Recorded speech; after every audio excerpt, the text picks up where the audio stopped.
This guy's your colleague? This guy here? Yes, sir. He's my.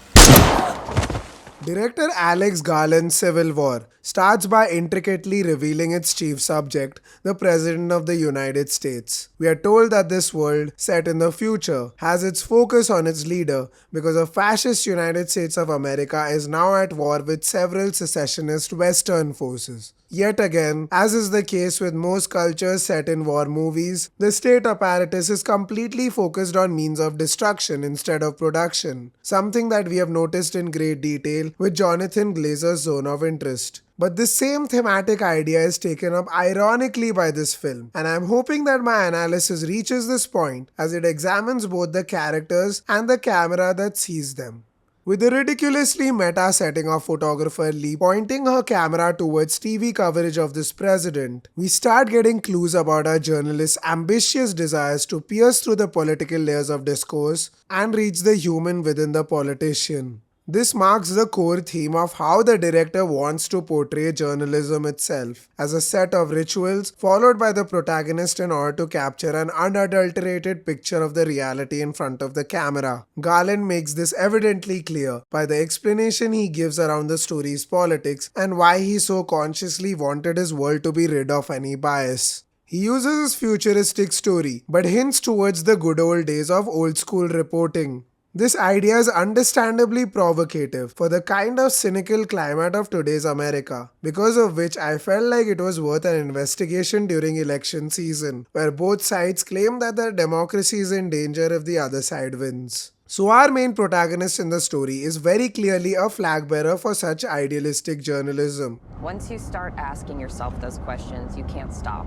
So we don't ask. We record so other people ask. She's a stoic, seasoned photographer who often finds herself caught in the past during times of peace and more alive during times of conflict. Such a developed instinct explains how she looks out for fellow journalists and casts a very restrained gaze at the movements unraveling in front of her eyes. This sort of ultra focus and intensity can explain why the director chooses to adopt a very shallow depth of field, signaling the ability of the photographer's eye to know exactly where to look and what to focus on. This almost ascetic approach rests on her complete detachment and impartiality to the politics of conflict, something that parts of her culture find very difficult to fathom. Lee's preoccupations, instead, are more inward and introspective, and in the world of the story, she's a rare occurrence through whose eyes we can experience a rapid decline of journalistic values. Sammy, the old man who refuses to let his age stop him from journalistic pursuits, therefore understands Lee in a way no other character can, establishing a nostalgic dynamic of two characters who find themselves stuck in the past. But the other two journalists on the DC road trip, who probably identify more with the future, stand on the opposite end of this attitude. While Lee literally safeguards Jessie from attacks during conflict in the opening scenes, Joel pushes Jessie back into the same conflicts by letting her tag along for their trip.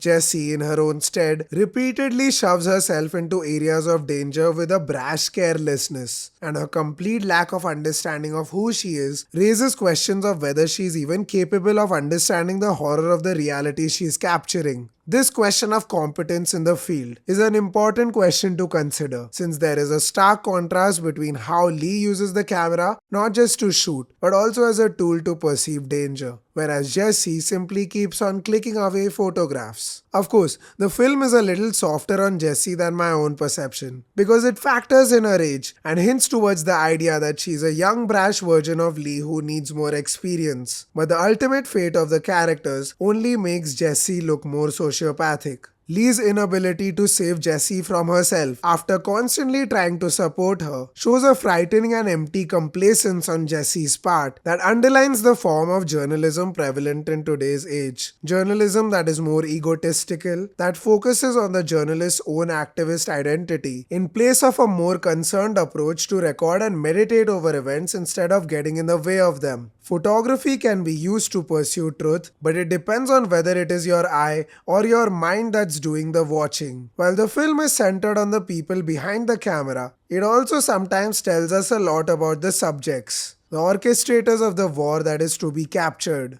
What is interesting to note is in the way these soldiers dress, as if they take war as a romantic destination to celebrate themselves, as if fashion has pierced into the ideology of war, a step beyond even the culture of the gangster in Europe or America. Every subject seems to project an utterly disingenuous personality, led by the president who uses language to project a reality other than the truth. At this point, I find it important to trace back my thought to Lee's original desire to capture the truth behind the president's personality. Because when we hear the intentions of the characters to reach out to the president, we feel like all of them carry the same desire. But the more we push towards the end of this film, the more Lee's own spirit dies, trying to save other journalists from themselves. And in the final scene when she is shot, first by a gun and then by Jessie's camera, the entire purpose of this pursuit loses itself. At the very end, Joel says he wants to get a quote from the endangered president, as if he wants to score a journalistic home run instead of truly understanding the movement. Jessie proceeds to take her shot of the dead president as if he was a big game finally hunted, and so the film ends with a polarizing turn, as history itself seems once again leaning towards the victors.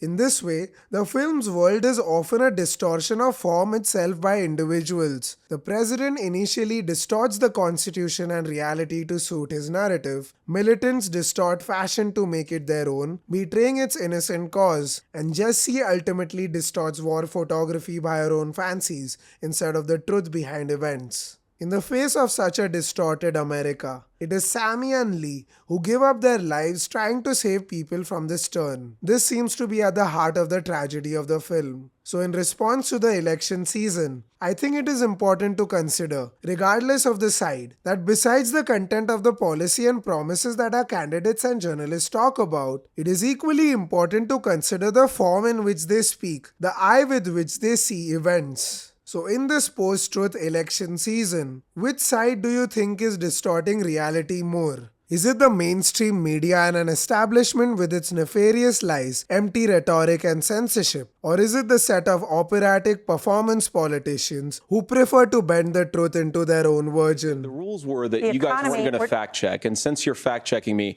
I think it's important to say what's actually going on.